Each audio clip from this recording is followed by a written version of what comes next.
Eh bien bonjour et bienvenue sur ma chaîne Akula Dream of Flying. Et forcément j'étais un peu obligé de vous faire une petite revue du nouveau Comanche de l'éditeur A2A qui vient de sortir il y a quelques jours. Et voilà, A2A pour ceux qui ne connaîtraient pas, c'est on peut dire la référence en matière d'optimisation, en matière de création d'appareils légers mais aussi lourds. Ils ont fait également des B17 avec un logiciel qui s'appelle AcuSim. Et ce logiciel fait abstraction en fait des données en général à l'époque des FSX, puisqu'ils ont sorti leurs avions sur FSX puis ensuite sur P3D. Moi j'avais particulièrement apprécié leur Cessna 172 qui était une petite merveille.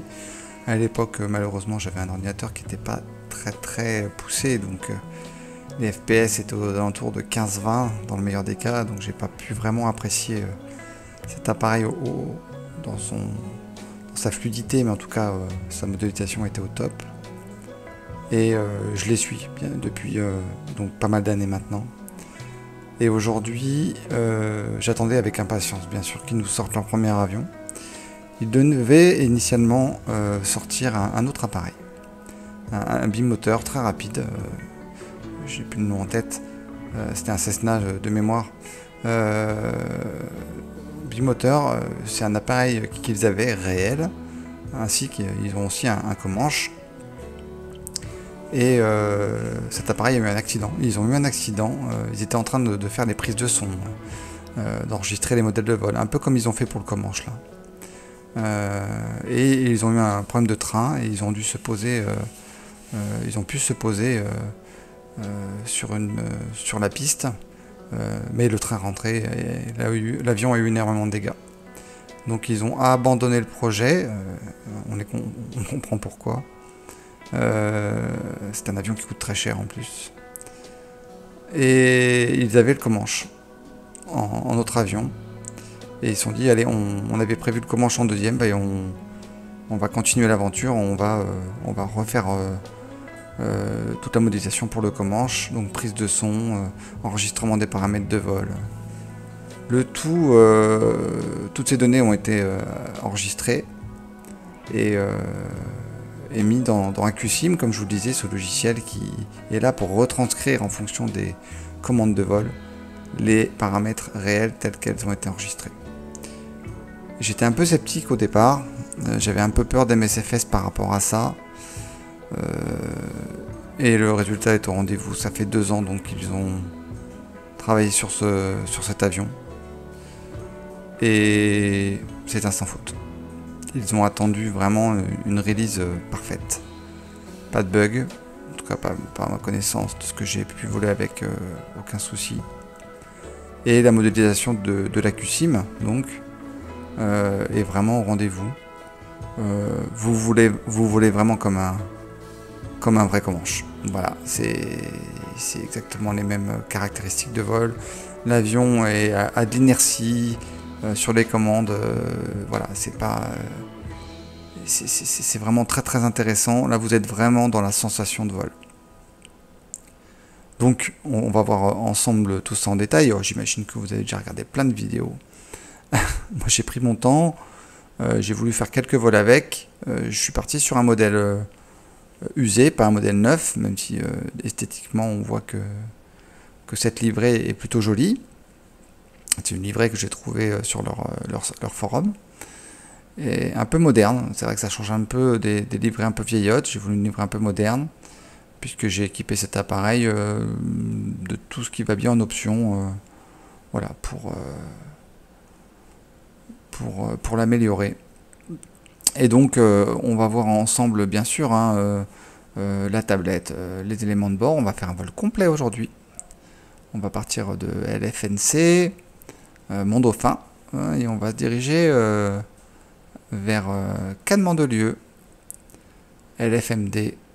Et donc nous sommes en fin de week-end. Nous avons passé le week-end à faire du vol à voile à Mont-Dauphin, dans les Alpes.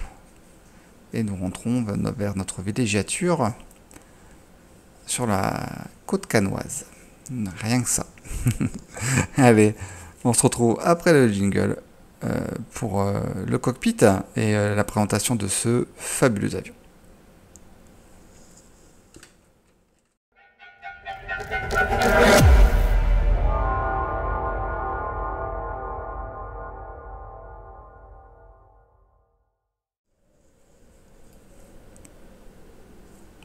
Voilà, nous sommes donc dans le cockpit, hein, la porte est ouverte et on peut voir tout de suite la modélisation parfaite de cet appareil. Voilà, au niveau des effets, au niveau des ailes, des textures, la finition, les différentes manettes, les détails. Voilà, là on peut pas faire mieux, même en zoomant très proche, c'est parfait. Et en plus on a de très bons FPS, donc voilà, chapeau. On sent une modélisation vraiment excellente.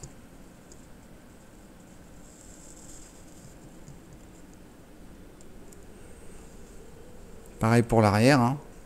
Voilà, qui va accueillir nos deux passagers arrière. Donc c'est un 4 places, hein.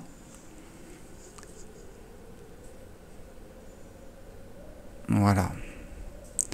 Un tableau de bord plutôt classique, hein, même si on retrouve pas mal d'éléments, vous allez le voir assez particulier. Alors, c'est un Piper, hein, un Piper Comanche 250 pour 250 chevaux. Donc c'est un... On va faire un petit courant d'air, il fait un peu chaud aujourd'hui. Voilà. 250 chevaux.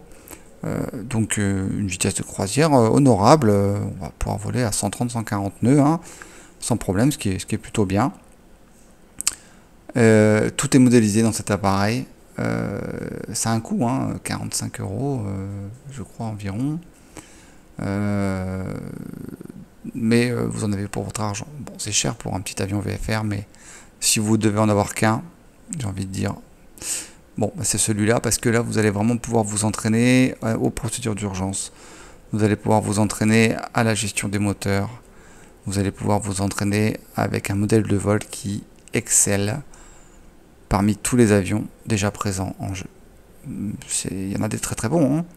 Le Cessna 414, il y en a de très très bons, mais là il faut avouer qu'ils ont tapé très fort. Et comme je vous l'ai dit, ce système d'AcuSim qui va enregistrer les paramètres en temps réel et modifier vraiment votre avion. Si vous mettez trop de gaz trop longtemps, ça va détériorer votre moteur ou les magnétos, enfin bon, en fonction de la richesse, en fonction de plein d'éléments. Donc pour débuter avec un avion d'aviation générale, bah, c'est super. On va en faire ensemble. Vous allez voir le tour d'avion, hein, qu'on doit faire avant chaque mise en route, et vous allez voir que là aussi vous allez pouvoir vous entraîner à bien comprendre comment il fait un avion et quels sont les problèmes qu'on peut rencontrer sur un avion de ce type. Et bien, sans plus attendre, hein, on va voir justement cette petite tablette. Alors tablette qui est très intéressante puisqu'elle a énormément de paramètres. On va pouvoir tout avoir et on va pouvoir surtout la mettre où on souhaite. Et ça c'est top.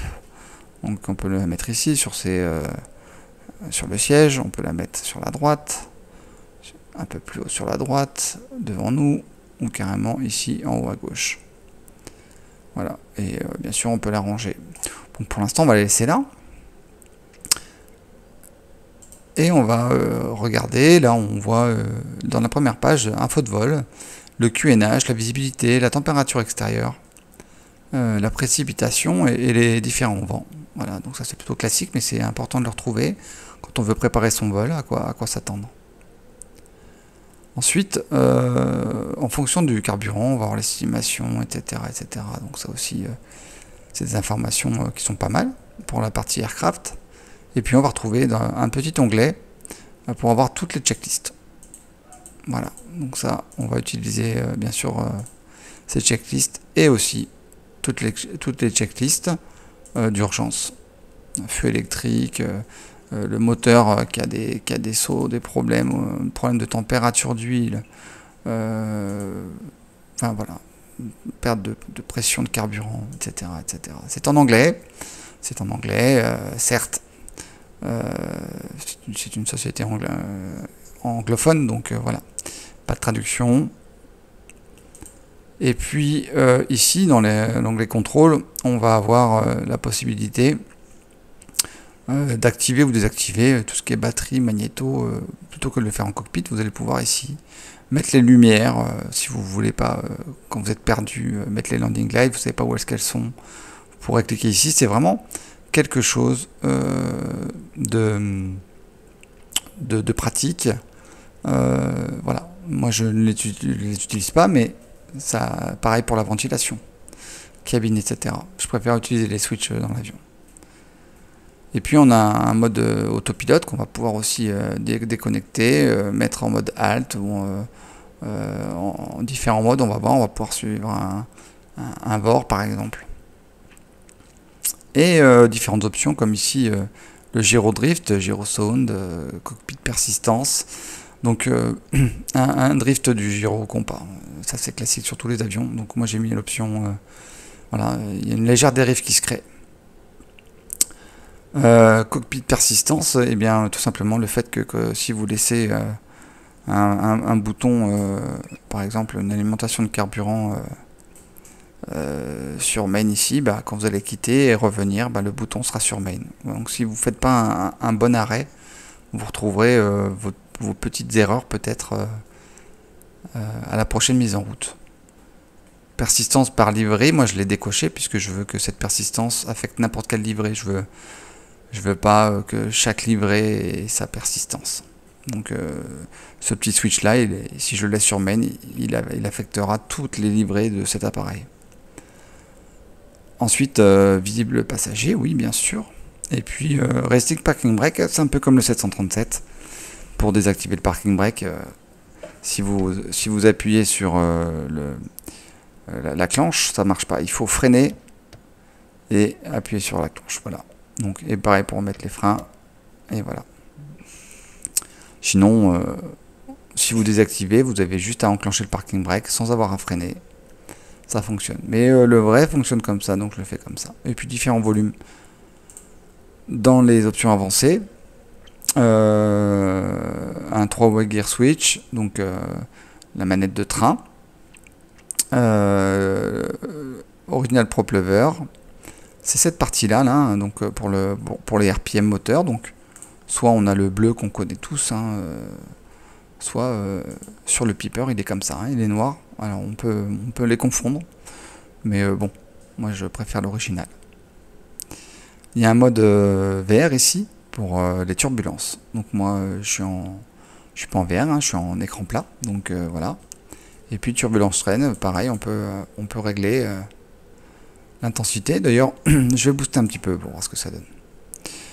Le taux d'usure, la vitesse de taux d'usure, soit il n'y a pas d'usure de l'appareil, soit à la moitié, normal, x2, x5, x10. Et pareil pour les failures. Pas de panne, donc ça c'est intéressant, si vous voulez pas être embêté pendant votre vol, normal, ou alors x5, x10, x100. Donc ça c'est vraiment le nombre d'occurrences de panne qui peut arriver, même si vous gérez bien vos moteurs, etc., vous pouvez avoir quand même des choses qui tombent en panne de par leur vieillesse. Voilà, et ici vous pouvez faire un auto start ou un cold and dark.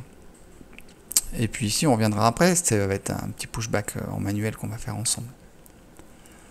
Donc hop, le parking brake est remis. Le fuel payload, et ben là on va commencer à paramétrer notre fuel. Donc j'ai 76 litres sur les right wing. Donc alors avant je vérifie quelque chose. Non, au niveau d'aircraft, non, c'est bon. Donc ça me va et je vais accueillir 3 passagers. Voilà, ils sont là. Donc Azobo par défaut, celui de droite en copilote, mais les 2 passagers sont propres à A2A.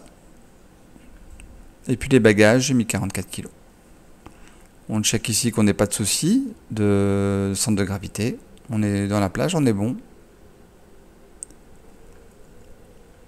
On peut aller ensuite sur l'onglet maintenance. Et l'onglet maintenance, on va avoir plusieurs onglets. L'airframe, où on va pouvoir par exemple inspecter l'état de l'appareil et installer différentes options. Alors moi j'ai mis la totale, y compris une isolation au niveau cabine pour moins entendre le bruit du moteur. Des petits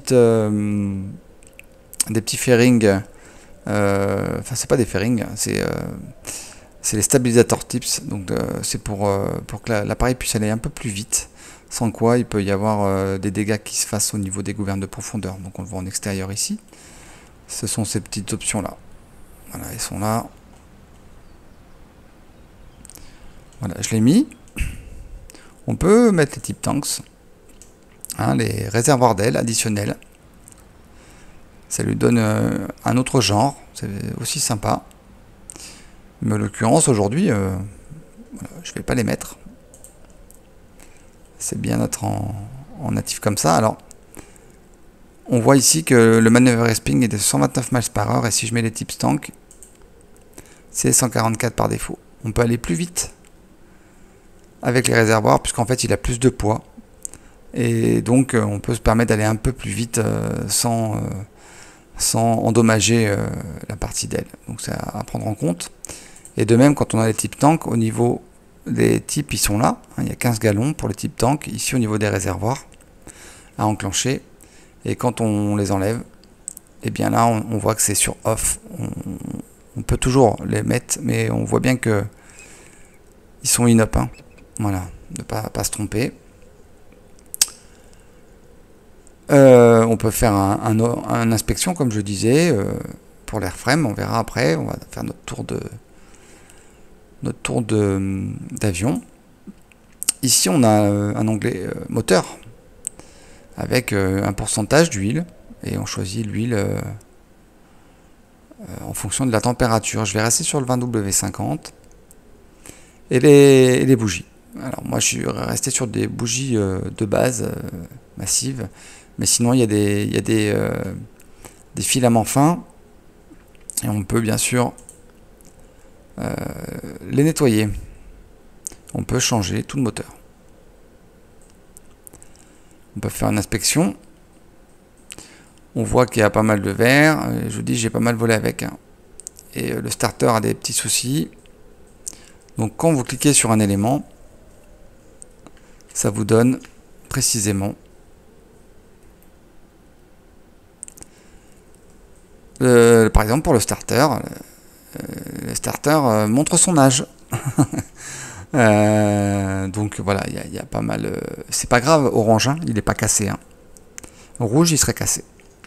Il n'est pas cassé, mais il peut tomber en panne. Et donc ça veut dire que je risque de ne pas pouvoir démarrer. C'est pas dangereux en vol, c'est ce qu'ils disent, mais vous risquez de ne pas pouvoir démarrer au sol. Donc à la limite, je pourrais ne le réparer si je devais payer. Que le jour où je voudrais l'utiliser, je dis starter marche plus, bon, il faut pas être pressé, quoi. Donc là, on va le fixer. Voilà. Voilà pour différents éléments. Les magnétos, pareil, ils commencent à être fatigués. Alors j'ai un avion qui a 4400 heures de vol et le moteur en a 2450. Donc voilà, il y a des choses à changer régulièrement et plus ils sont vieux et plus il y a de choses à changer régulièrement. Fuel line, voilà, donc rien n'était cassé, juste un peu vieux. Le cylindre 5 est bon, le 6 est bon, les différents cylindres sont bons. Ici on peut sélectionner un moteur neuf, un moteur usé, voilà. Après il y a vraiment beaucoup d'éléments. Ici on va pouvoir analyser, je vais fermer ça, on va pouvoir analyser le moteur, donc tout ça va être dynamique. Quand on va mettre en route le moteur, on va voir les pistons bouger et différentes chaleurs en fonction de la richesse qu'on va mettre. Avec les torques, les RPM, le power et donc la puissance générale.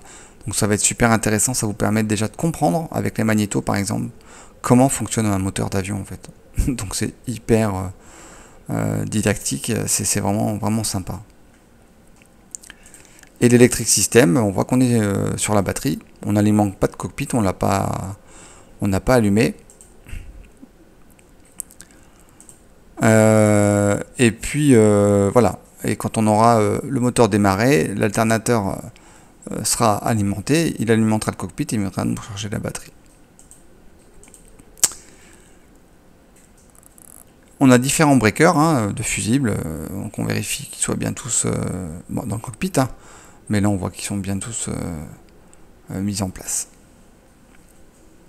On va revenir un peu en arrière. Et on va commencer notre walk around, notre tour d'avion. Alors, je vous ai pas précisé tout à l'heure, mais j'ai choisi comme GPS, c'était tout en haut ici. Moi j'ai GTN 750, donc j'ai pris le GTN 750. Vous pouvez mettre un système radio classique ou GNS 430, 530 ou un mixte GNS 530-430 ou bien sûr le GTN 750. On va faire notre tour d'avion, c'est parti. Donc là on est au niveau du cockpit et en cliquant sur les petites flèches droite et gauche, on va aller sur les différents éléments. Alors là pour les volets, je vais baisser mes volets ici et je vérifie que j'ai un peu de jeu. Et on est tout bon. On va laisser les volets descendus. On va continuer notre tour. On va checker les ailerons. Pareil, j'ai un peu de jeu. Alors, ce qu'on va faire, c'est que je vais retourner en cockpit parce que mes ailerons doivent être verrouillés. Je vais quand même enlever ça. Voilà, donc ça c'est pour verrouiller les commandes. Mais de toute façon, je vois que j'ai quand même un problème sur mon aileron qui est complètement bloqué. J'ai fait un vol avant, ça a été assez catastrophique. J'ai voulu un peu donner du fil à retordre à cet avion pour voir ce qu'il donnait et j'ai pas été déçu. Je pense avoir cassé pas mal de choses. Ce qu'on va faire, c'est que je vais checker, avant de checker le reste, l'aileron gauche. On va aller à l'aileron gauche. On peut aller directement sur les points. Ok.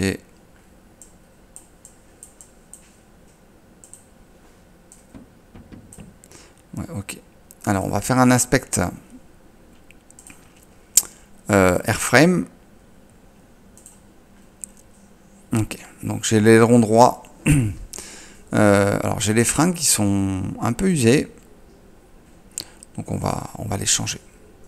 Et puis, j'ai l'aileron droit, lui, qui est complètement cassé.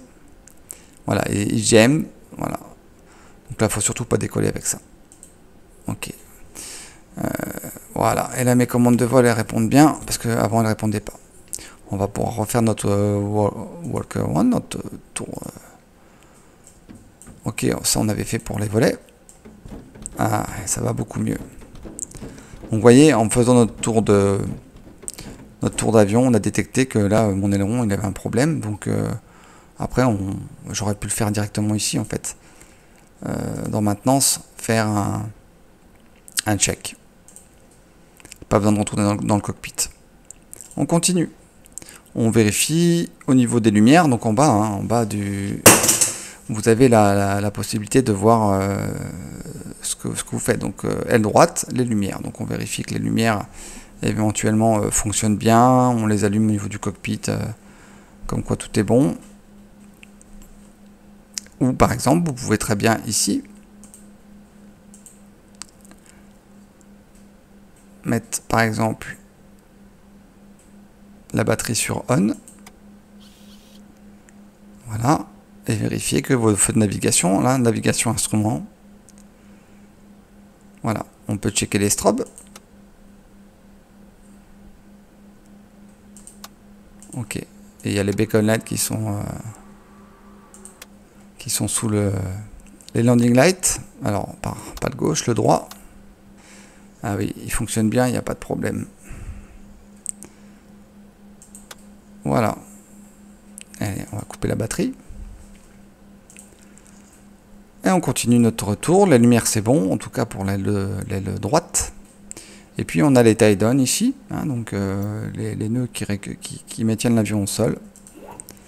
On clique, on les enlève. Ici on va checker le réservoir principal de gauche.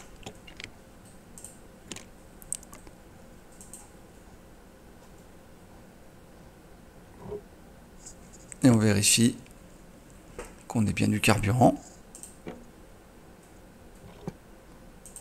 Et on peut refermer.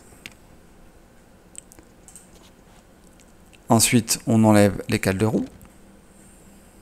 On avait bien mis le parking brake, hein, donc pas de souci. Ici, on va checker le carburant, qu'il n'y ait pas d'eau. Alors, la persistance, alors on lève. Donc là, on est sur le carburant. Hop.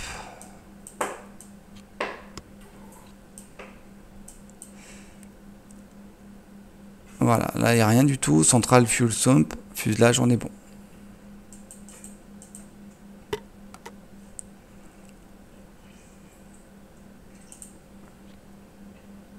On check l'hélice. Qu'elle ne soit pas endommagée, tout simplement, sur les bords d'attaque ou sur les bords de fuite. Et bien sûr, le cône ici. Et on vérifie également que les radiateurs ne soient pas obstrués, ce qui limiterait le refroidissement du moteur. Là, on va faire le check de l'huile.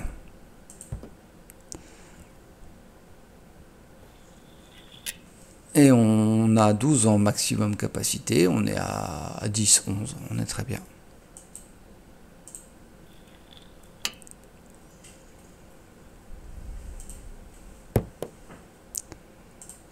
On continue, là on va checker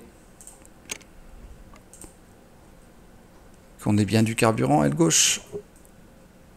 On est bon.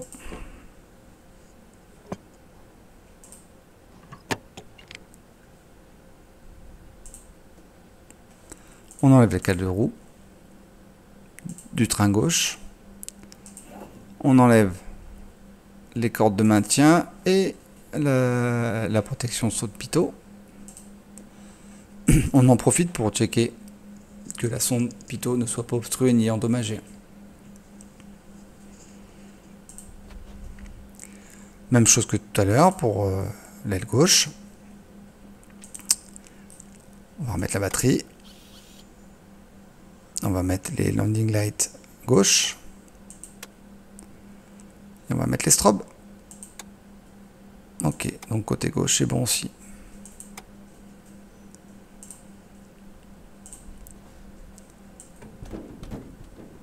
Aileron gauche, on est bon. Flap gauche, on a notre petit jeu, on est bon. On check ici que nos ports statiques ici ne soient pas obstrués.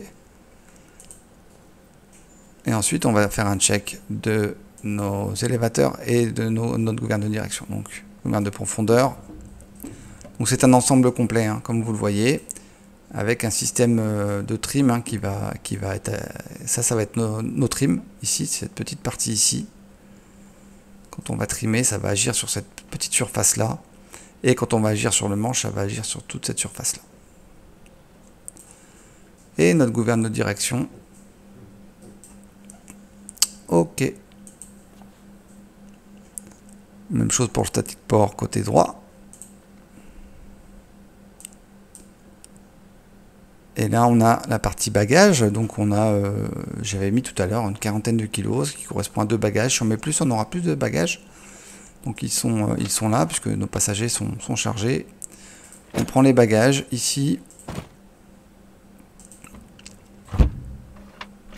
Ok. Et on est de retour en cockpit. On est tout bon. On peut retourner dans l'onglet maintenance. Donc, ça, on l'avait vu. On va faire quand même un check. Encore du cockpit, c'est bon. Ok. Et on va pouvoir passer directement à la checklist de mise en route.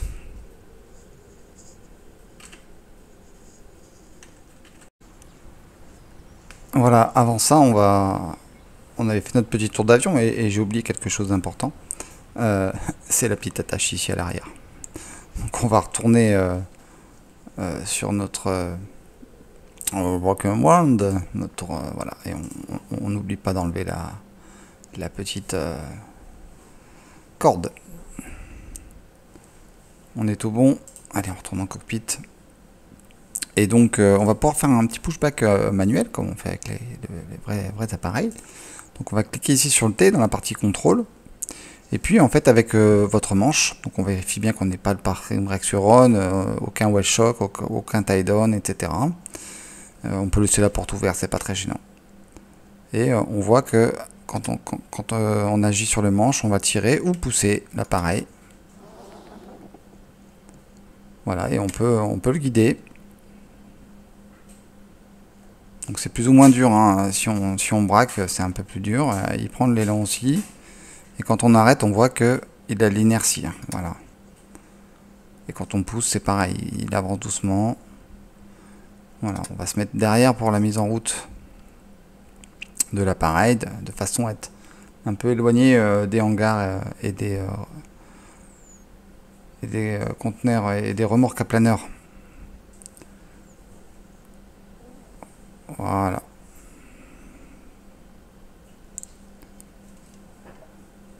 Voilà, on va l'arrêter là. Là, je vous ai pas dit aussi, hein, on a deux types d'hélices. Hein, dans la partie maintenance, on a la possibilité ici le propeller de mettre une hélice composite. Voilà, une hélice qui est beaucoup plus légère, qui aura moins de vibrations. Moi, j'ai resté sur l'hélice classique, la McCauley, plus jolie, plus ronde, plus large, mais qui fait un peu plus de vibrations. Elle aura les caractéristiques de pouvoir monter un peu plus haut en RPM tout de même. Voilà. Voilà, donc au niveau du contrôle, on a fini. On reclique sur le T, on revient dans le cockpit. On n'oublie pas de remettre notre parking brake. Le petit parking brake est ici. Puis là, je vais cacher mon manche pour la partie mise en route. On va se remettre sur la checklist. Pre-flight complete, passenger, ils ont été briefés. On va pouvoir fermer ici. Et on verrouille en haut. On va ouvrir la petite trappe. Donc il va falloir prendre soin aussi de nos passagers. On aura une température ici qui sera affichée. Bon, 19 degrés là, tout va bien, mais on n'a pas la clim dans cet appareil. On aura du chauffage ou de la ventilation pour essayer de rafraîchir au mieux. Donc on essaiera de garder ces températures correctes. Les seatbelts, ok. Control lock, il est ici dans la pochette, il a été enlevé. Le parking brake a été mis. Le train d'atterrissage, il est là, il est bien sûr down. Les flaps, on les remet sur up. Donc c'est flap manuel, pas hydraulique, pas électrique, à la mano, mécanique. Radio, elles sont bien sûr off. Autopilot master, il est bien sûr off, donc l'avionique est bien sûr off, autopilot master sur off, avionique master sur off, et tous les switches électriques sont bien sur off. Circuit breaker, ils sont bien sûr in, ça c'est bon, et le rotating beacon, on va le mettre sur on. Et on va mettre notre master switch sur on. Alors ce qu'on entend, c'est le rotating beacon. Il fait un sacré boucan. Il est sur le dessus là. Très bien réalisé d'ailleurs. Voilà, comme tout le reste. Vraiment très très fin.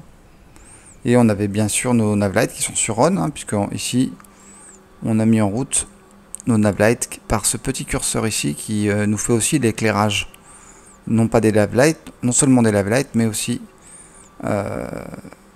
du rétroéclairage cockpit au niveau des compteurs. Donc je l'ai mis au maximum.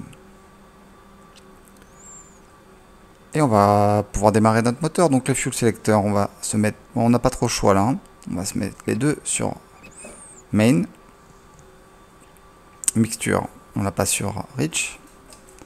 Donc la mixture full rich. On va passer nos propellers en full forward. Ici. La mixture était là. Carburator hit, réchauffage carbu, il est sur off. Master switch, on l'a bien mis ici sur on. Je l'ai fait juste avant. Les fuel pompes, on met sur on. Et on check que le fuel pressure ici soit bon.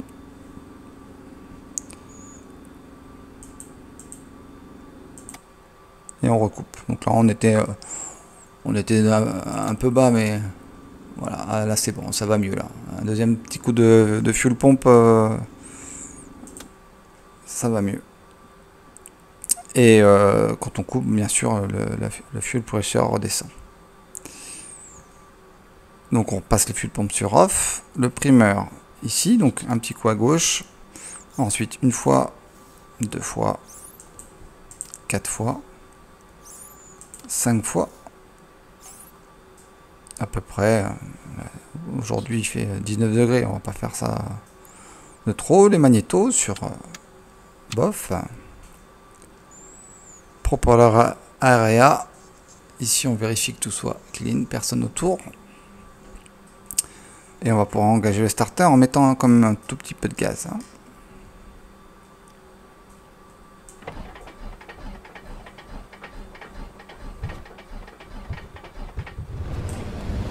Voilà.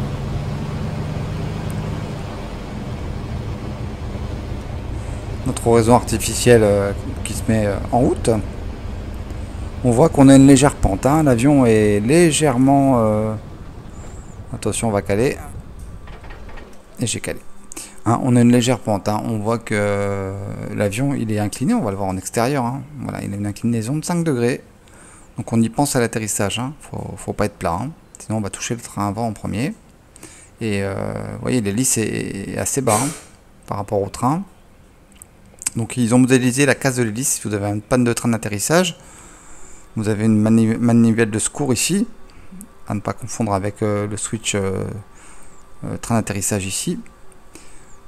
Mais si vraiment vous avez un souci, vous allez vous poser sur le ventre et l'hélice sera cassée. On va recommencer. Hein.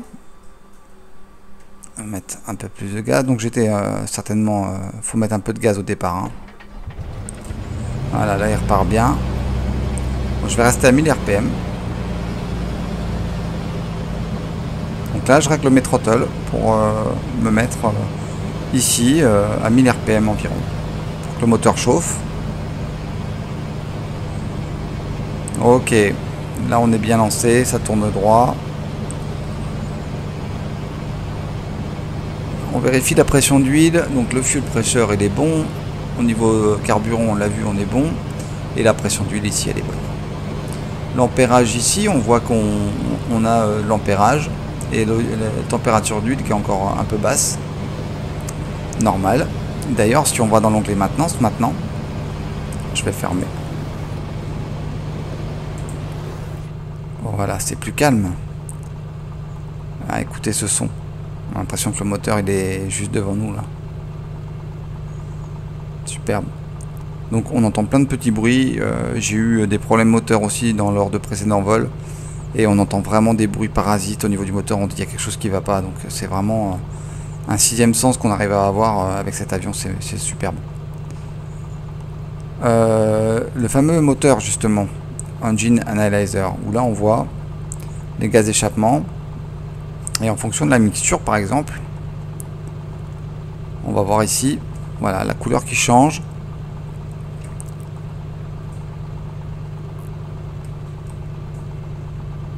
Et on entend le régime moteur changer également.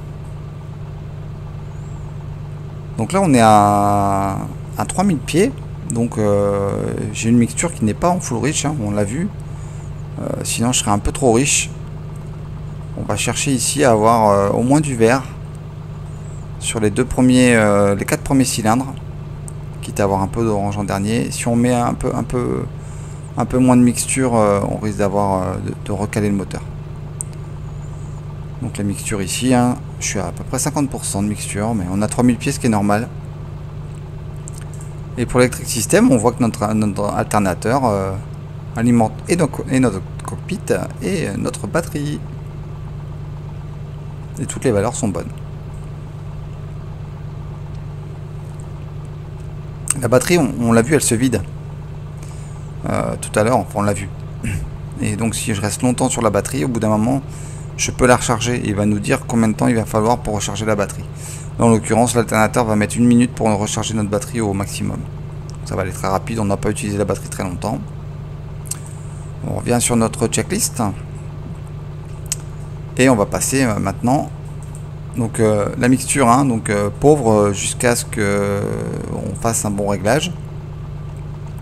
Notre température de cylindre continue d'augmenter tranquillement. Notre succion ici est bon au niveau du gyro. Et là on voit la température d'huile qui augmente tout doucement également. Donc voilà, on est bien. On va rester à 1000 RPM.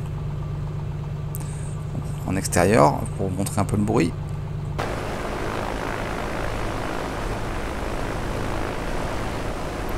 Je vais réduire un peu.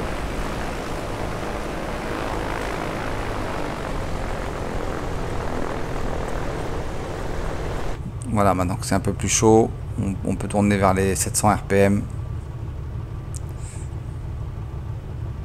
On va augmenter un peu quand même. Parce qu'on voit que il commence à y avoir des ratés. Voilà, 900 RPM. Et puis on va passer sur le taxi.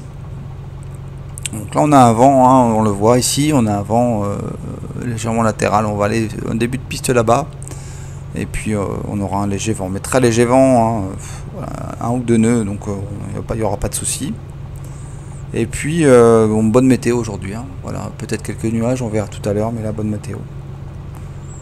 Et on va partir sur le primeur, donc à loquer, on vérifie bien qu'il soit bien loqué le primeur. On va pouvoir allumer l'Avionics Master et ainsi démarrer notre GPS et notre système de gestion moteur. Voilà, alors là il va nous demander ici si on rajoute ou pas du carburant. Donc moi je passe par la petite tablette au niveau Fuel Payload et je lui dis Update Digital Engine Monitor. C'est lui, hein. Au lieu de dire Phil, voulez-vous remplir du carburant, oui ou non, avec les petits boutons, un petit peu compliqué, lui dire combien de gallons, etc. Surtout que moi je suis en kilos. Bon, on fait un petit update. On fait un exit ici. Et voilà. Et on sait que en faisant du step, on a 40 gallons qu'il reste de carburant. Et je vérifie ici, j'ai 20 et 20 gallons, donc bien 40 gallons. Donc voilà, tout va bien. Donc on est bon pour ça.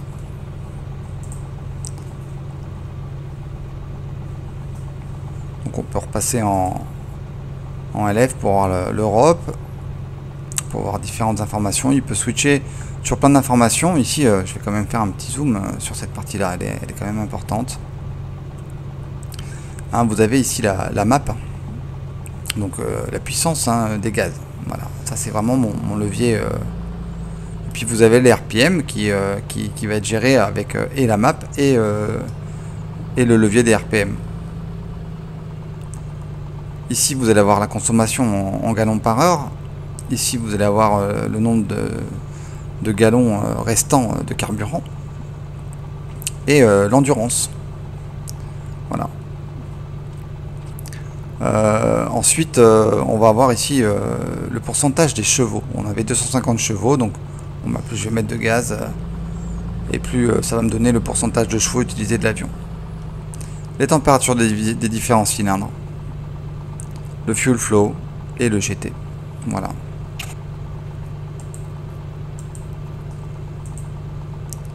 On peut aussi donc 40 gallons, il me dit 30 heures, pardon, c'était 30 heures 40 minutes, hein. Bon là normal on met pas de gaz, donc à ce rythme là dans 30 heures on n'aura plus de carburant dans les réservoirs.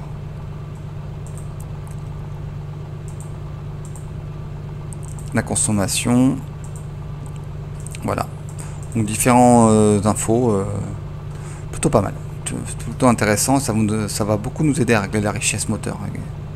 Au niveau de mon GPS, hop, je me passe en mode map avec le GTN 750.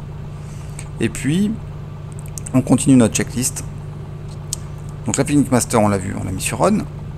La mettre, check, ok. Radio sur on, en l'occurrence, ici. Hop. On peut mettre le système de radio pour les VOR, d'accord, avec et un COM2, puisque là on aura un COM1 ici avec le GTN, la nav ici, mais on pourra avoir un nav 2 et un COM2. Transpondeur sur Alt, ici on va le passer sur Altitude Reporting. L'altimètre, on est bon. Heading Indicator, donc ici on va pouvoir régler l'indicateur de cap. J'aurai un cap vers les 300.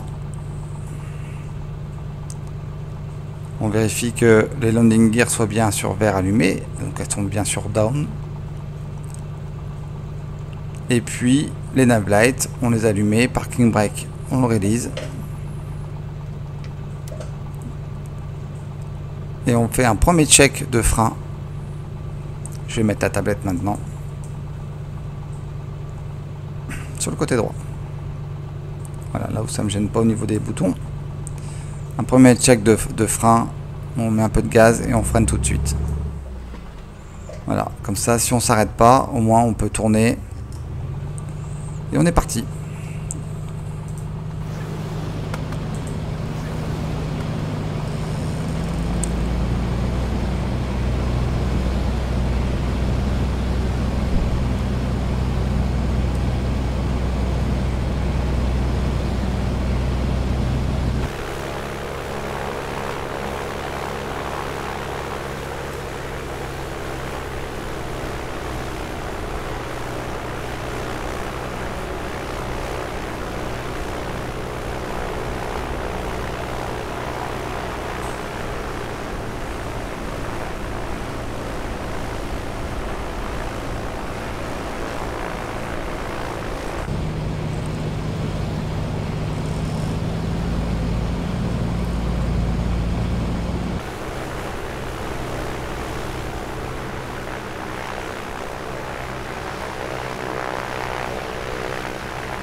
Très très beau bruit extérieur également.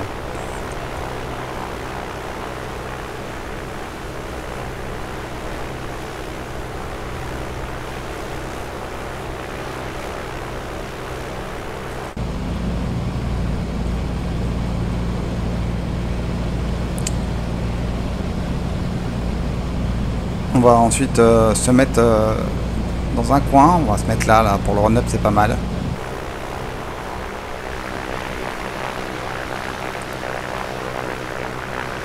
Là c'est pour faire le plein, mais on va se mettre à l'écart du taxiway s'il y en a qui veulent partir ou arriver.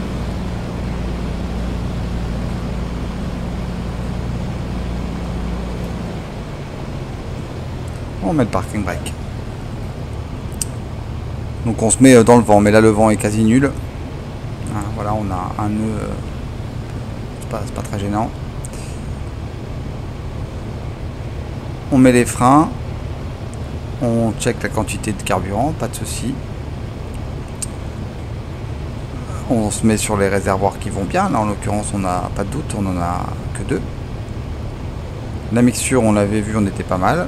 Et on met 2000 RPM, on met de throttle.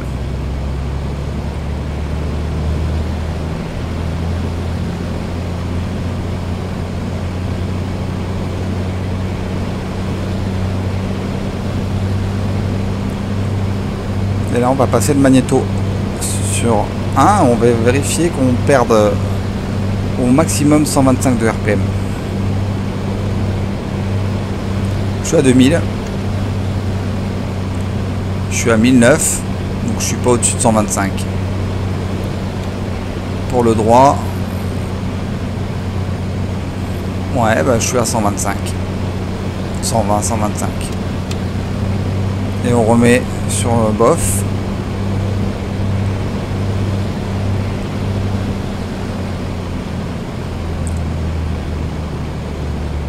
Après, on réduit sur 1500 RPM, etc., etc. On fait 3 cycles. En fait, on vérifie vraiment que les magnétos tiennent le coup. En cas de perte de magnéto, qu'on ait toujours la puissance moteur. Alors, on va checker notre fuel pressure qui est toujours bon. La température d'huile qui est maintenant très bonne. La pression d'huile est toujours bon. Et au niveau fuel, on est bon. Et la température moteur est dans le vert. Donc là, on va vraiment pouvoir procéder au décollage.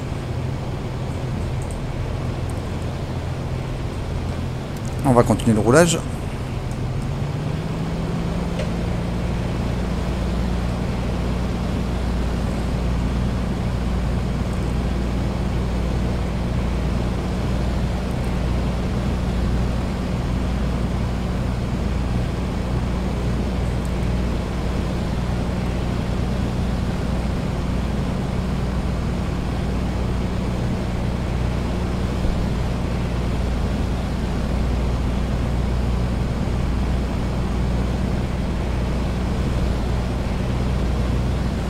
Et on va s'arrêter là, au point d'entrée.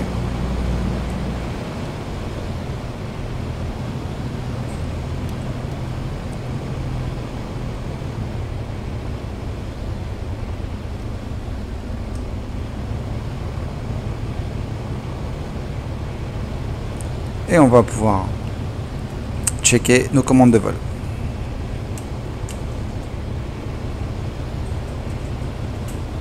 On est bon.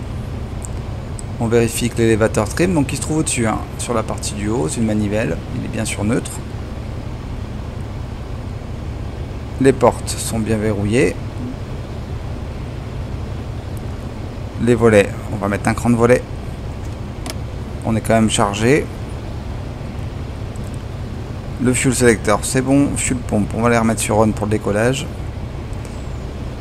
La mixture, on va la repasser en full rich. Le prop, on est toujours au maximum. Carburateur heat, il est sur off, hein, il est là, on est sur off. Ça c'est vraiment pour la descente, hein, ça pourrait chauffer la carburation. Engine gauche, on l'a fait juste avant, on est bon au niveau des valeurs, on est dans le vert partout.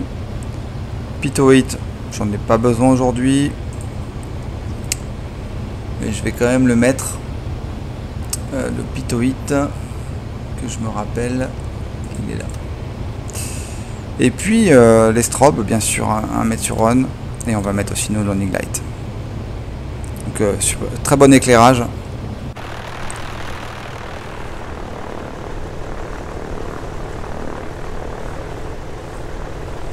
Voilà, super éclairage au sol, même pour les strobes. De nuit, il est super bien cet avion. Et on va passer sur la partie take-off et on va rouler tranquillement.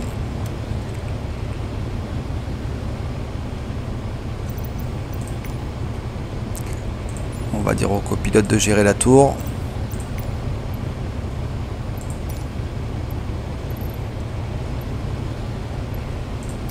Lima Foxtrot November Charlie traffic November 6229er Papa taking off runway 16 straight out departure.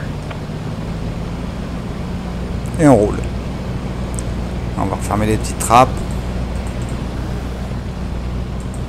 Donc gauche et droite, devant, derrière, il y a différentes ventilations. On va le voir ensemble après.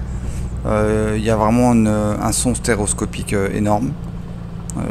On entend vraiment d'où vient le vent ou le son quand il y a un problème ou que l'avion craque un peu, si on lui met un peu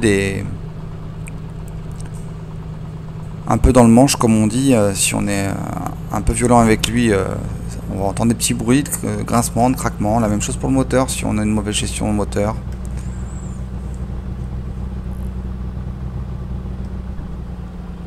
Voilà, on est aligné, on est prêt pour le décollage. On va faire le checklist take-off.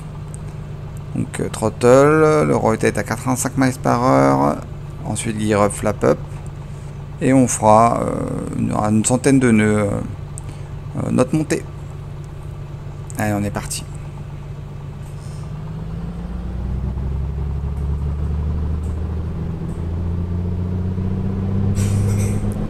Allez, plein gaz.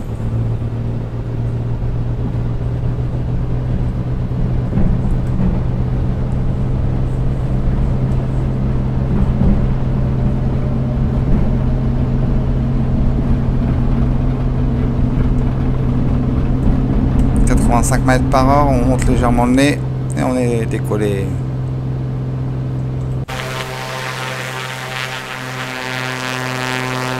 on rentre le train.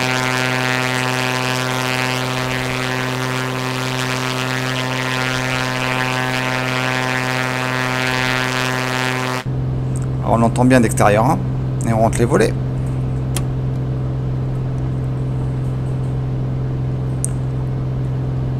Et on va réduire. Donc pour la partie climb, c'est très simple. C'est 24-24. Donc 24 de throttle, 24 de 2400 de RPM. Donc je réduis d'abord les throttles. Voilà, je les amène à 24. Donc ici, hein, le manifold pressure. Et juste au-dessus, les RPM à 24, à 2400 RPM.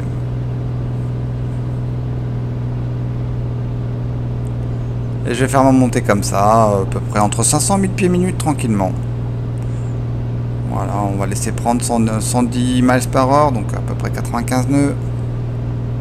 Donc on a la vitesse en nœuds, hein, ici en centre, et la vitesse 100 miles par heure en extérieur.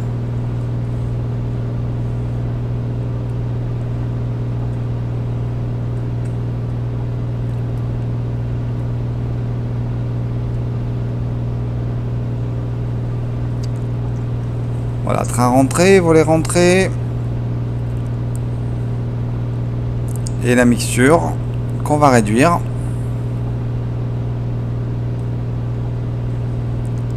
Là, ici, je viens me remettre sur LF, Europe.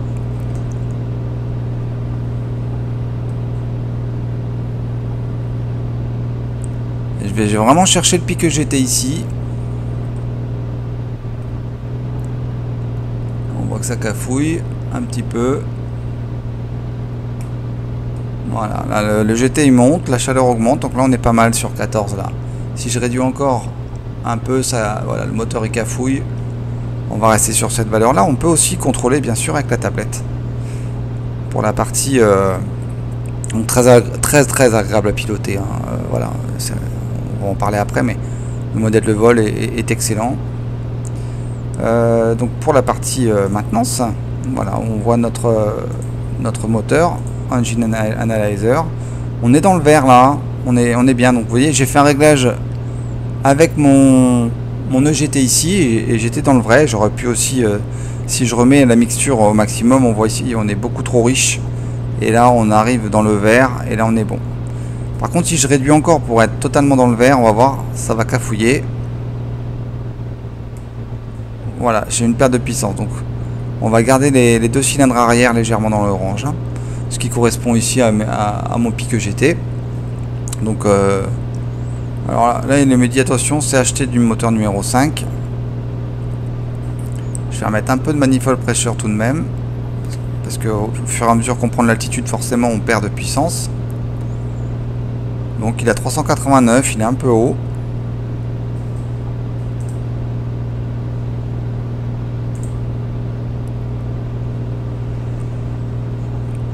Le 6 également.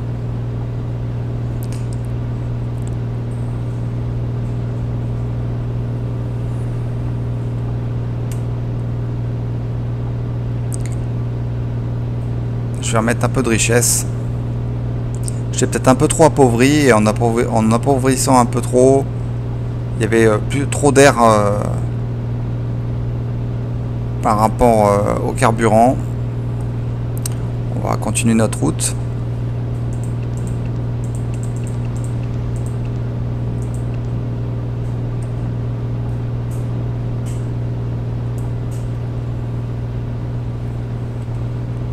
Donc effectivement là au niveau moteur, bah voilà, on est typique dans la problématique de ce genre d'appareil, très bien modélisé. On va checker les températures. Donc huile, pression, c'est bon. Température d'huile, c'est bon. Température cylindre ici, on est bon. Il ne devrait pas y avoir de soucis. Donc dans ces cas-là, on a suffisamment d'altitude. On arrive à 6000 pieds. Donc on va stabiliser.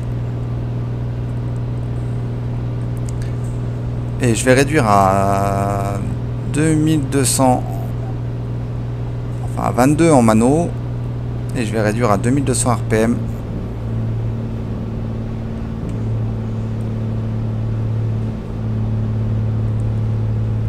Et on va prendre un peu de vitesse. On va rafraîchir tout ça.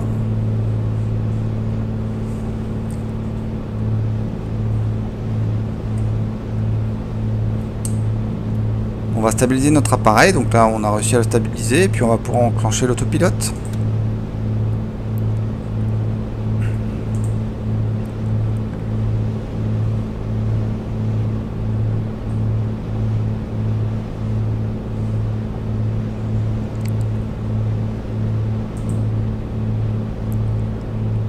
Donc on va mettre un heading.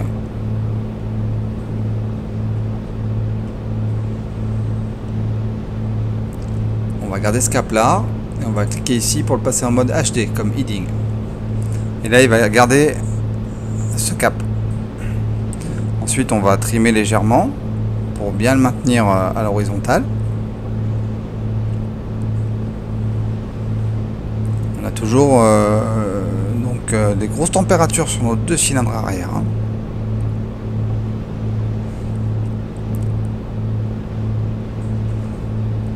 Je vais remettre un peu plus de richesse.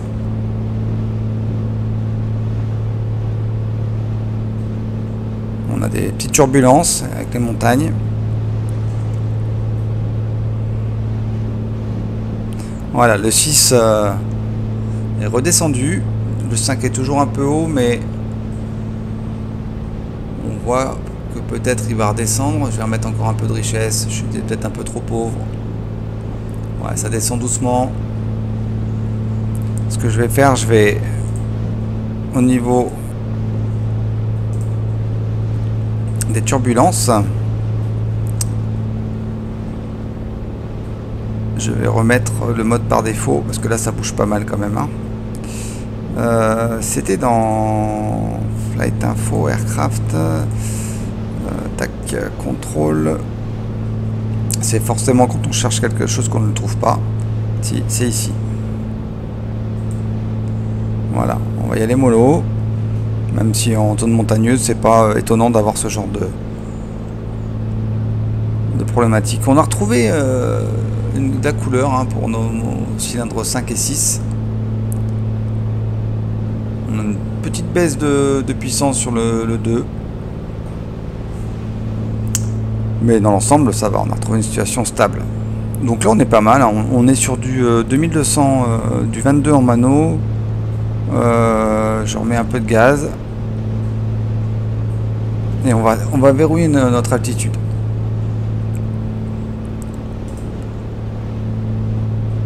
Donc altitude engage, disengage. On clique ici. Et là il va stabiliser maintenant l'altitude. On avait déjà stabilisé le cap avant. Voilà, on a 7600 pieds quand même. Hein. Et on voit ici qu'on a une vitesse de ground speed de 130 nœuds.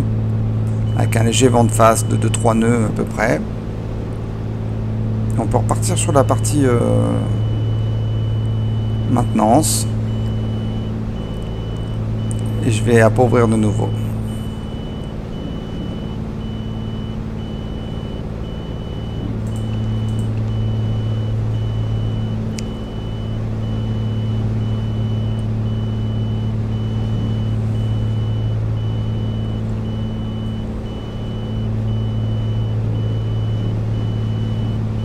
On va prendre un cap maintenant au 300.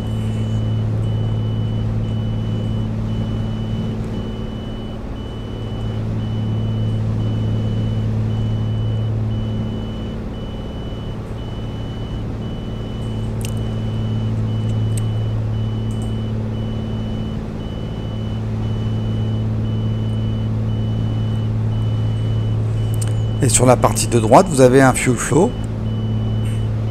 Donc là vous avez l'ADF, hein. Je ne l'ai pas mis en route, je ne vais pas l'utiliser aujourd'hui. Voilà, l'ADF classique, hein, réglage de fréquence, transfert, et ensuite on aura le cap qui sera indiqué ici au niveau de l'ADF. Et on a ici un fuel flow en gallons par heure qui nous permet d'avoir les différentes informations. On peut encore réduire un peu. On va réduire un peu les RPM à 2100.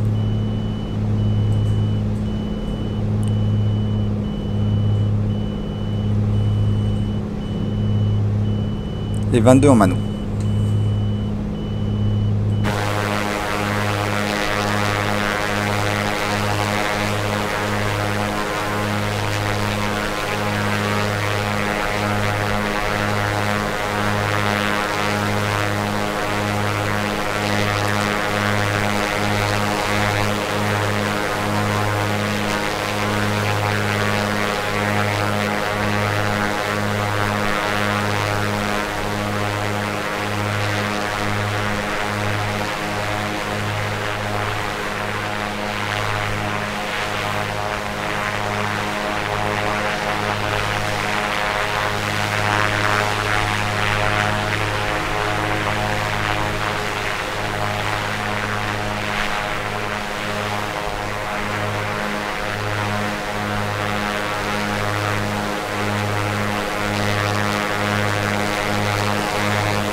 Alors pour passer la commande de train sur off, ouais,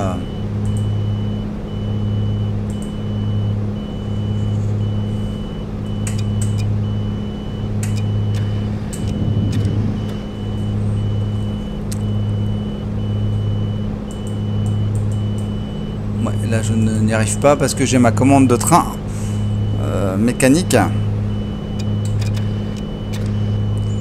qui force sur up. C'est pas grave. Donc là j'ai une petite alarme, un petit bip bip, et je ne sais pas d'où ça vient. Je l'ai eu sur aucun vol avant. Alors ce qu'on va faire, c'est qu'on va aller voir un petit peu dans Aircraft ici. Là, il fait 11 degrés, hein. Donc là ce qu'on va faire, c'est qu'on va mettre la température cabine. Alors là vous avez vu ici, vous avez la possibilité d'ouvrir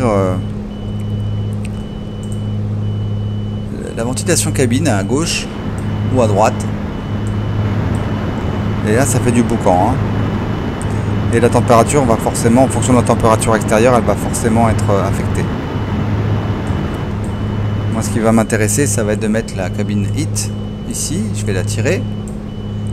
Et ici on voit que la température augmente. On va mettre un peu de ventilation. Et la température va remonter, elle aura plus besoin de porter sa polaire. Et on peut s'isoler un peu du bruit. Alors on a aussi des vannes ici de ventilation de droite et de gauche, hein, ça souffle ici. Et les passagers de la même façon, ils peuvent bien sûr orienter leur ventilateur.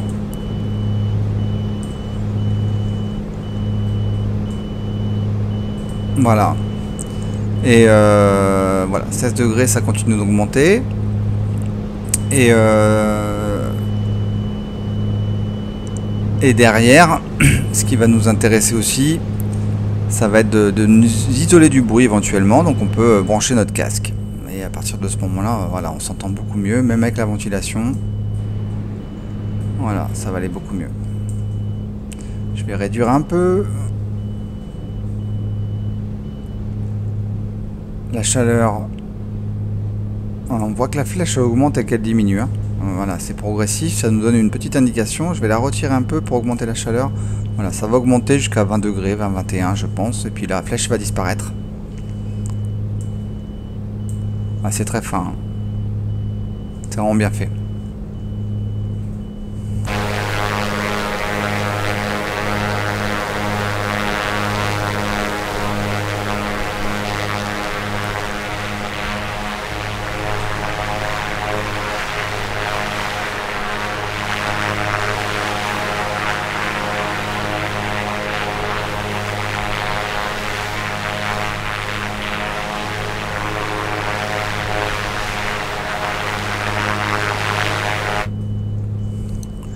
Donc on a aussi beaucoup d'autres choses, hein, tout est orientable.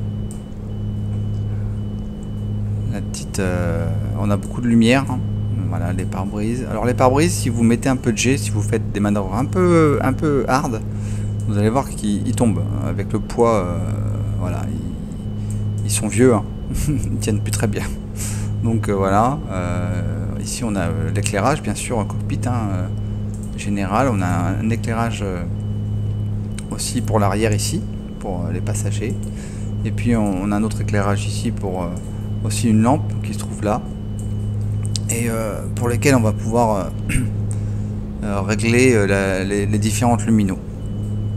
Donc voilà, vraiment beaucoup de choses super intéressantes. Il n'y a que les sièges qui ne se règlent pas en position, ils sont sur un rail. Ça m'étonne un peu de la part d'Adosa, puisque ils ont modélisé des choses tellement plus futiles, comme la petite boîte à gants qui ne sert à rien, ou le petit cendrier qui ne sert à rien non plus. Et on aurait bien aimé pouvoir régler les sièges, quoi. Bon, c'est pas très grave, hein.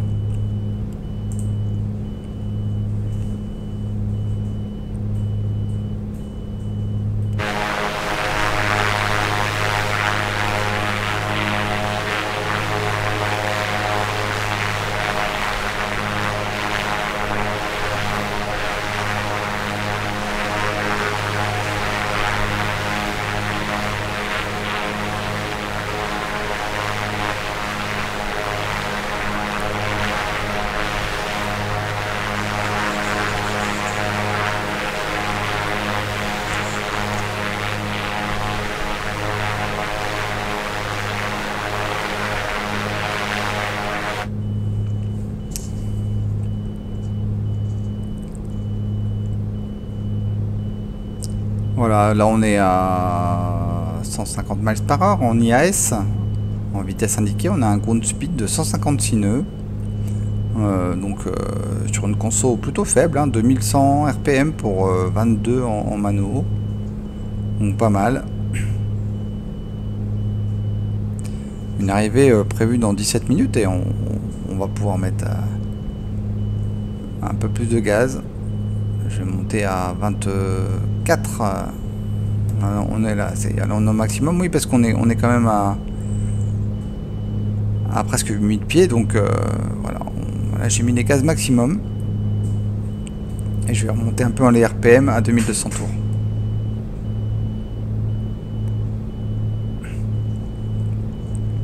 Voilà, on passe à 160 nœuds, on va aller un peu plus vite.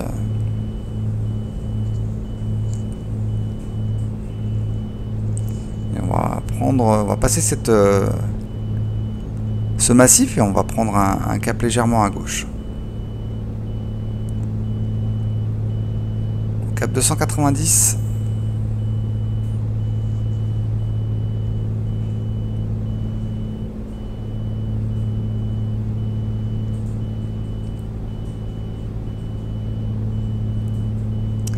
Et on va régler notre petit VOR. Alors j'ai un VOR, je sais pas s'il fonctionne celui-là du côté de Cannes, mais on va le régler en 111.40.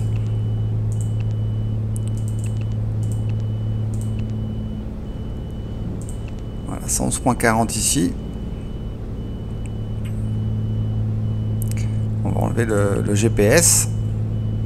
On va régler la course.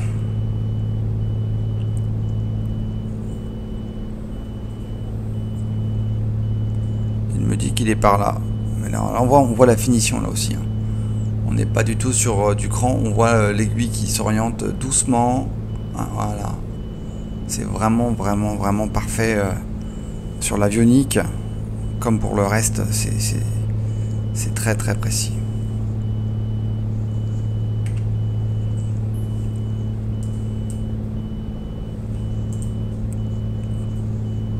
Bon, il doit capter un autre VOR parce que le 111.40, il devrait pas du tout être par là, il devrait plutôt être à gauche. Je vais prendre un cap... Ah oui, d'accord, ma boussole est mal orientée. Voilà.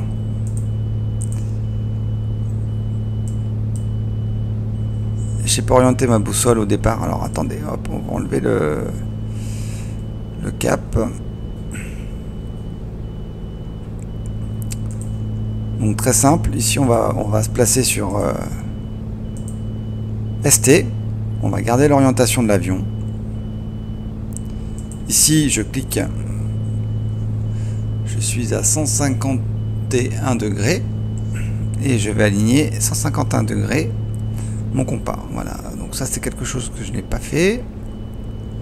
Et donc j'ai même pas fait attention que j'étais même pas au bon cap en fait. Hein. Voilà, 151 degrés. Et je clique ici, et là on est de nouveau synchronisé. Ce qui fait que quand je règle maintenant mon VOR,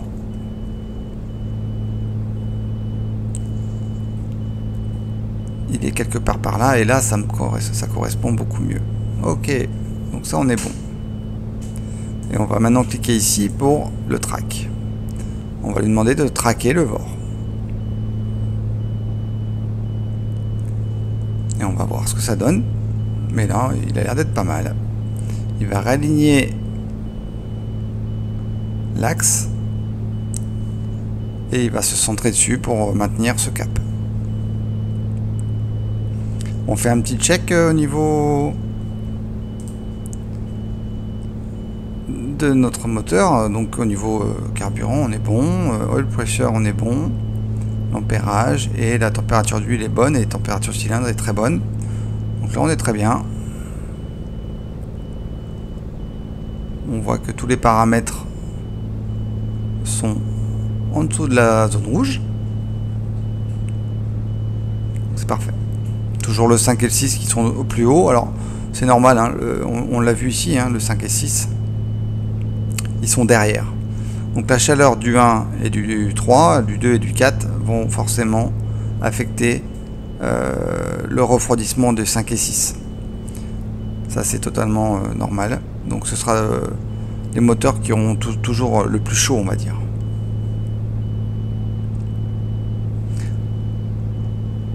Et les plus froids ce sera les 1 et 2. On le voit. Voilà, les plus froids c'est les 1 et 2. Bon, le 1 il est à peu près comme le 3-4, mais ensuite le 3 et 4 et le 5 et 6 par contre il récupère la chaleur des deux moteurs. 24 530 heures quand même, hein, ce moteur. Et bien sûr quand vous changez le moteur, bah, ça vous remet tout à zéro. Et ici vous avez l'heure de vol de la cellule. Et si vous changez aussi la cellule, vous remettez à zéro, ça se remet à zéro.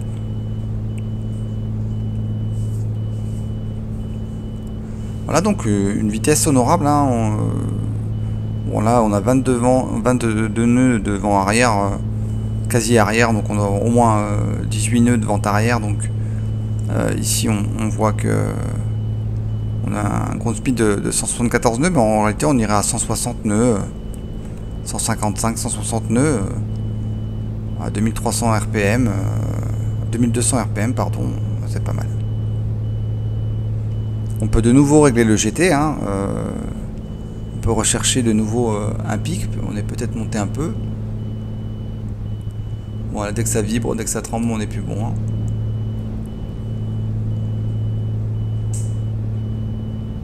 Voilà, donc là, je suis trop riche. Là, ça descend au niveau du pic. Je vais descendre la richesse, et en descendant la richesse, le pic GT va monter. Enfin, le GT va monter jusqu'à un certain pic.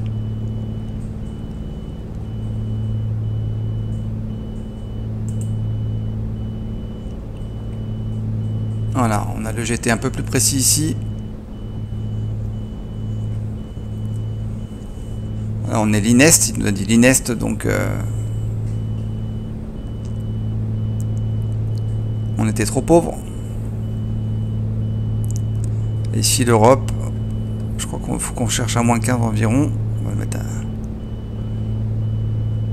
à 0.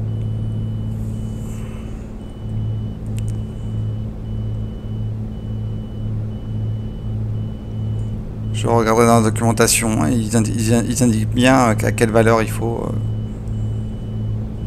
que ce soit au niveau d'Europe.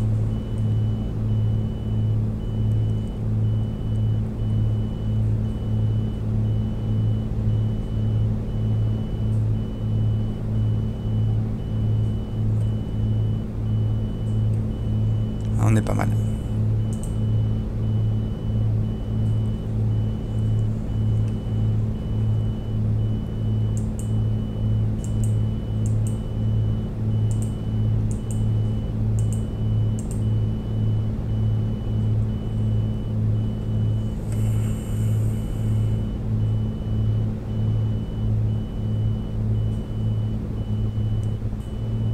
Voilà, si je réduis trop la richesse, le moteur a dératé de toute façon. Voilà, on est pas mal, on est bien.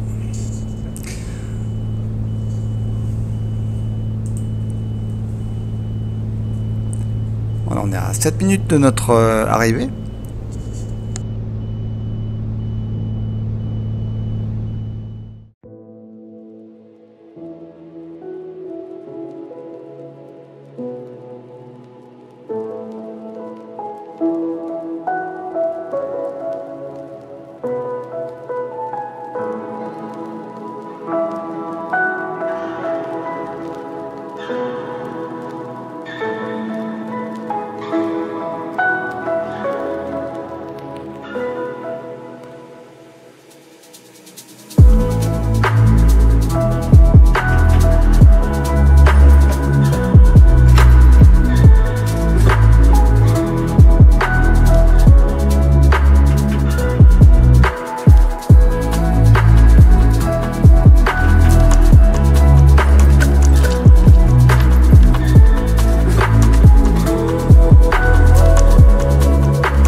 Et on va pouvoir commencer notre descente.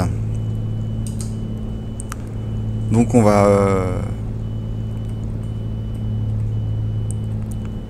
tout simplement reprendre une petite checklist pour être sûr de ne rien oublier. Donc le cruise, hein, voilà, il n'y a rien de particulier à part la richesse à gérer et checker bien sûr les caractéristiques moteurs. Et ça bouge un peu là, hein. Là, on a du vent, on a 29 nœuds, ouais, là on est assez haut, on va descendre 35 nœuds de vent, va entre 30 et 35 nœuds de vent en rafale. Donc ouais, ça tabasse un peu là, les passagers ils vont pas être contents. Du coup on va couper l'autopilote master, donc autopilote disconnect au niveau du bouton.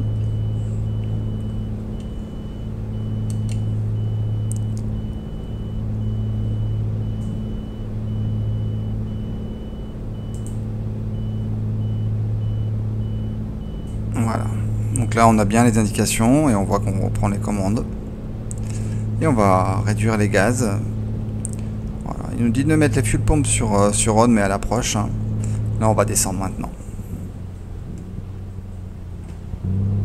Voilà, petit raté.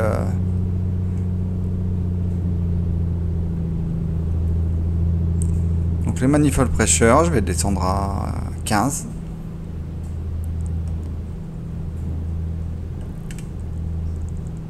Et ouais, on passe au-dessus d'un...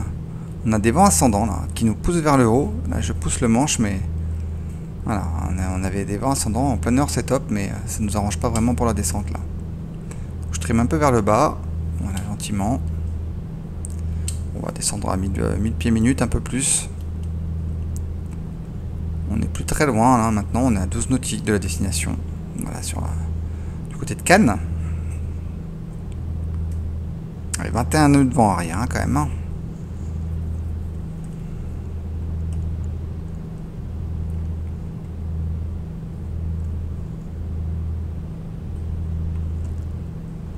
Que disent nos passagers? Sont-ils contents de la température? 23 degrés, impeccable. Je vais réduire un peu quand même. Parce que là on va descendre, donc il va faire plus chaud dehors.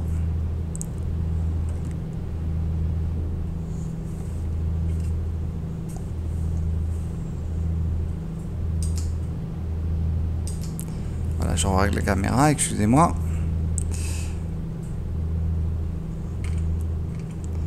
Et derrière, on va rester sur les moteurs quand même. Hein.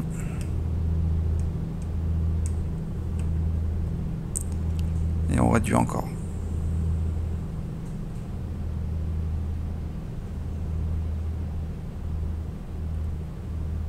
Voilà, on va descendre 1000-1500 pieds minutes.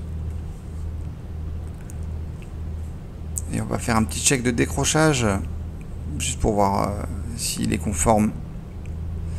C'est pour le test. Pour la vidéo, moi j'ai déjà fait et je peux vous dire qu'il l'est. On va régler notre cap de VOR. Il est plus par là. Donc on va réduire complètement les gaz. On va mettre max RPM.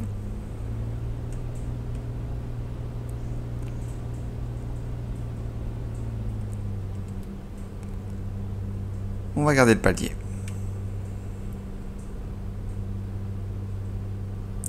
La vitesse diminue. On maintient 120 miles par heure. Et on va continuer à tirer sur le manche. On va trimer un peu. On va remettre le trim au neutre.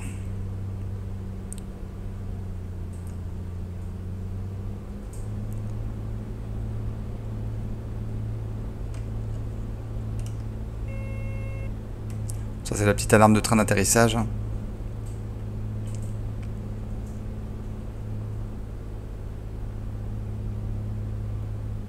Voilà. Je continue à monter le nez.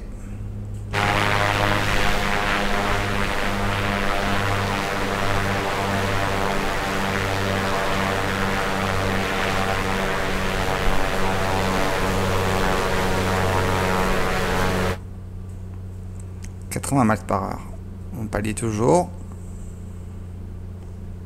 Et là, ça va commencer à être critique. On a un stall warning qui clignote. On arrive sur la zone de décrochage. Je n'ai pas les volets. J'essaie de maintenir le palier. Ok. Et on part. On décroche sur une aile. Parfaitement. Donc dans ces cas-là, on repique, on reprend la vitesse, on tire légèrement sur le manche et on met les gaz. Je vais réduire les RPM.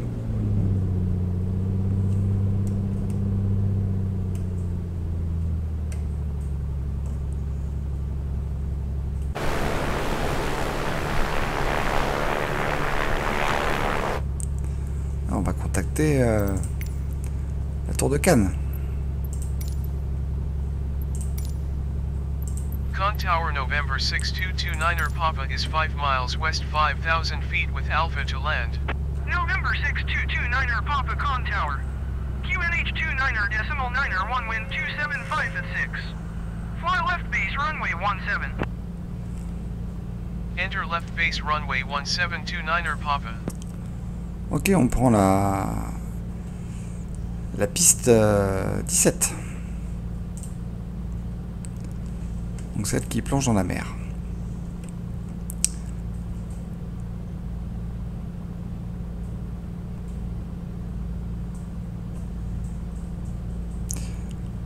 Donc on a bien les landing lights sur on. On va reprendre notre checklist. À 24 degrés qui augmente, donc là je vais carrément couper le chauffage. Hop. On va mettre un peu de ventilation. Ça c'est le défroster.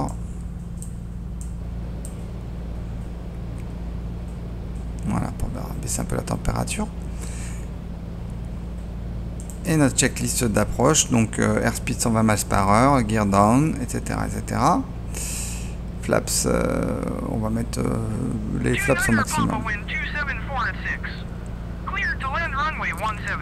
Bon, après c'est classique hein, sur un avion GA. Les mixtures au max, dès qu'on sera en bas, les propellers contrôle au maximum. Puis après on gère au gaz. Hein.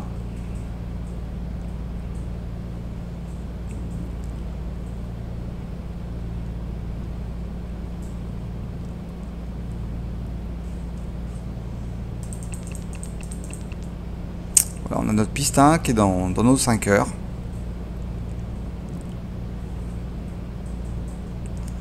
Elle est par là-bas en dessous. Le copilote peut la voir.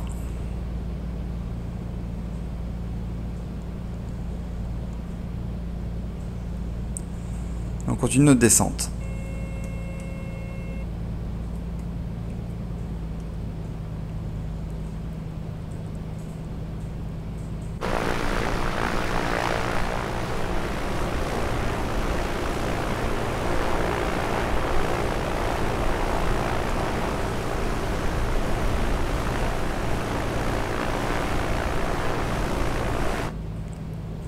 Quelques vues intéressantes, comme cette vue extérieure ici. En fait, c'est une vue intérieure, mais pour laquelle on peut voir l'extérieur. C'est plutôt sympa, on voit bien l'animation des ailerons.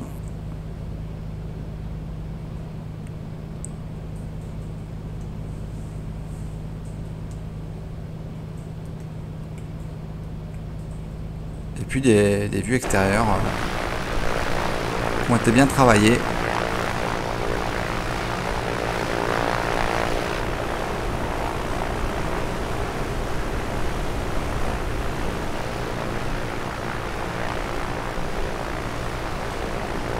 Rien à redire, les vues sont parfaites, bien centrées, bien placées, intéressantes.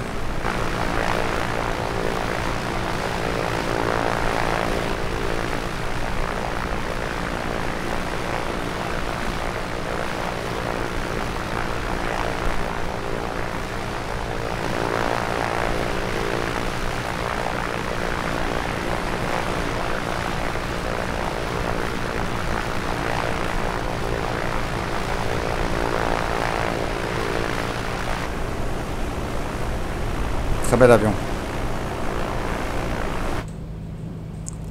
Ok, allez, on va passer en mixture riche. On va continuer notre descente. Alors il a du mal à perdre de la vitesse, hein. Il plane plutôt bien, ce qui est rassurant en cas de perte de moteur quand même, hein.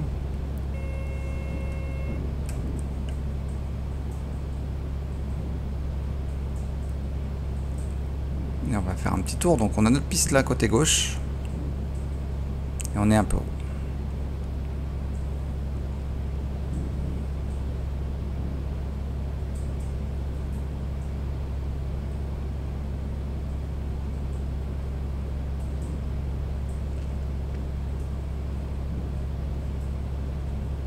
Il a une vraie inertie, c'est super intéressant de voir ça comme en vrai en fait.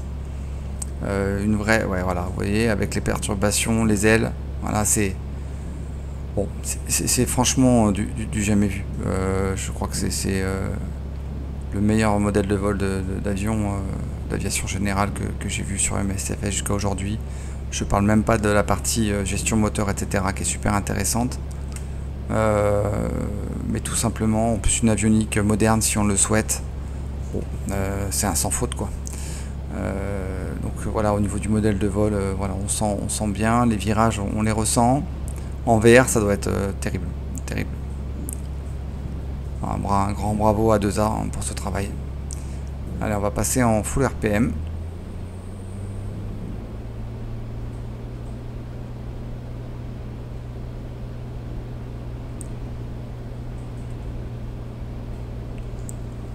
On va chercher le visuel sur notre piste.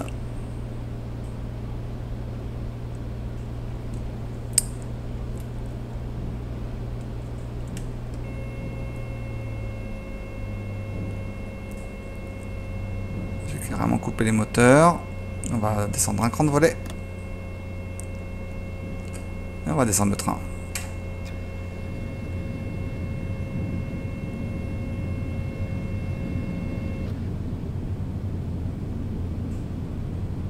Et deuxième cran de volet.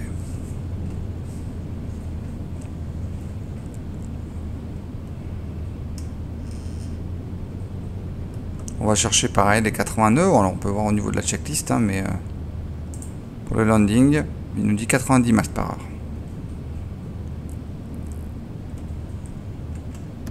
D'un écran de volet.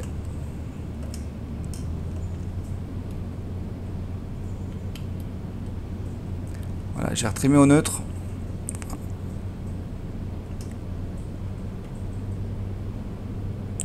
J'ai 2 nœuds de face, mais 12 nœuds de latéral. Hein. Un vent changeant. Quasiment nul au niveau Ouais, j'ai 11 nœuds de latéral, hein, donc ça va être un petit atterrissage en crabe. J'essaie de garder mes 90 miles par heure.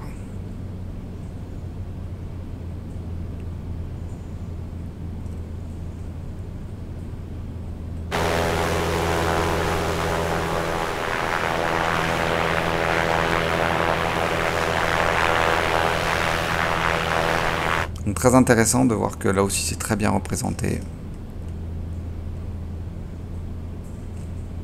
On fait attention à la végétation ici, on peut avoir des turbulences.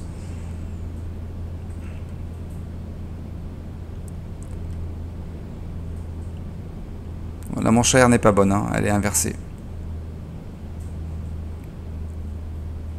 Voilà, là je suis un peu bas en vitesse.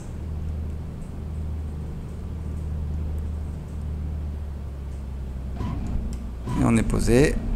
Alors attention parce que comme on avait le nœud, voilà, j'étais en crabe. Alors, donc là pareil, il gère très bien cette partie dérapage. Allez, je vais vous faire un petit dérapage pour vous montrer que si vous gérez mal, si vous êtes trop abrupt, je vais remettre un peu de gaz. Si vous êtes trop abrupt sur le palonnier, voilà ce qui risque de se passer.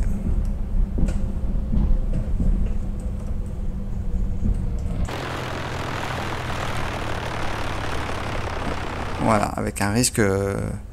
bon là ça va, pas de souci, mais... Donc vous voyez, super intéressant quoi. On arrive presque à drifter avec cet appareil. Non mais c'est pour... Oui, on a compris, on a compris. Donc du coup, allez, on va sortir là.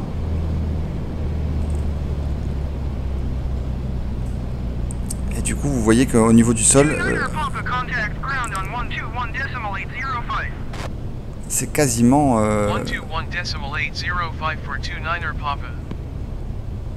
c'est un des meilleurs modèles de vol par rapport au sol également. La gestion du train d'atterrissage au sol, voilà, il est complet cet appareil. Voilà, et je parle et on est bon pour un redémarrage.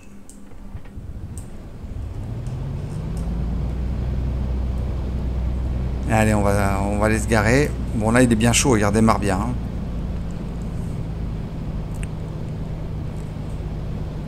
On avait une petite piste ici aussi. Hein. Il nous a proposé la 17, alors on a pris la 17. Mais sur Cannes, vous avez cette petite piste là pour les VFR. D'ailleurs c'est là où on va rejoindre le parking des avions VFR. Pour laisser les jets sur cette partie là. Avions d'affaires principalement. Business jet comme on dit. Bon ça du coup il nous redemande parce que comme on avait calé, il a gardé en mémoire qu'il nous reste 32 gallons.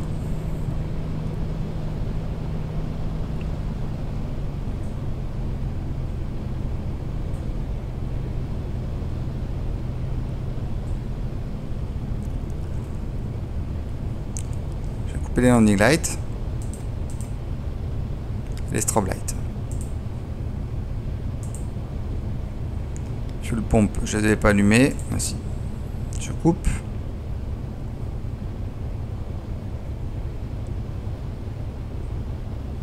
Et on repasse notre trim en neutre. Ça c'est pour le vol d'après.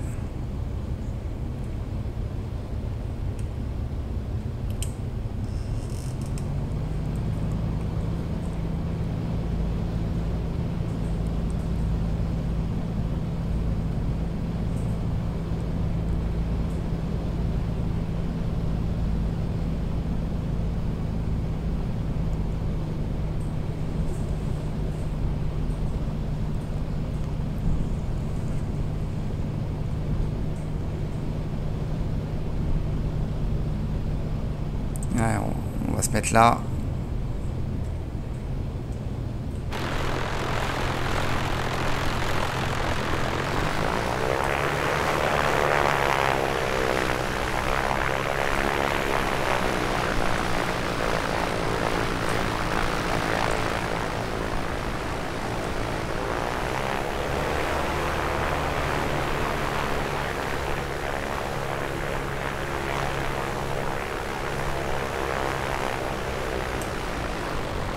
Ah, les freins ont du mordant. Alors ils sont neufs, hein, je les ai changés.